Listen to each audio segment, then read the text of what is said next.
Welcome to my channel confirm English. Blessing of truth, सच की बरकत। आज की स्टोरी सच की बरकत के बारे में है। हज़रत शेख अब्दुल कादिर जिलानी रज़ी अल्लाह तआला अन्हु की स्टोरी है सच की। हज़रत शेख अब्दुल कादिर जिलानी रज़ी अल्लाह तआला अन्हु had to undertake a journey when he was yet a young boy. His pious mother snatched up 40 gold coins in his shirt. She advised her son to speak the truth always. He joined a caravan and set off on his journey. During the journey, robbers fell on the travelers and deprived them of their valuables.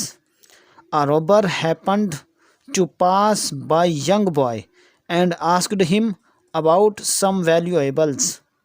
He Radiallahu Ta'ala anhu told that he had 40 gold coins. The robber took the boy to his leader. The leader was surprised to know the truthfulness of the boy.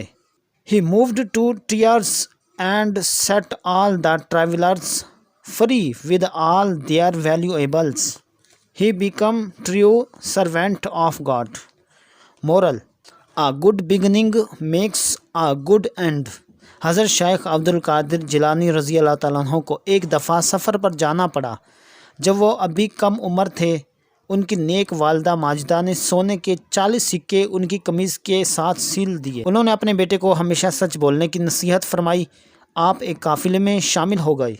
सफ़र के दौरान डाकुओं ने मुसाफिरों पर हमला किया और उनको कीमती माल और असबाब से महरूम कर दिया।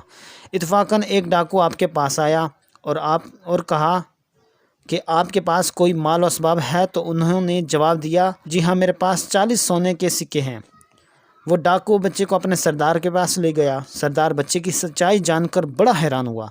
उस सरदार की आंखों में आंसू आ गए। उसने तमाम मुसाफिरों को आज़ाद कर दिया और उनका माल भी वापस कर दिया। इसके बाद वो एक नेक इंसान बन गया। तो अखलाकी सबक है, अच्छी इब्तदा से ही अच्छा अंजाम होता है। दुआ है कि अल्लाह ताला हमें सच की बरकतें नसीब फरमाए, हमें भी सच बोलने की तौफीक अता फरमाए। Thanks for watching my video. अल्लाह हाफिज़।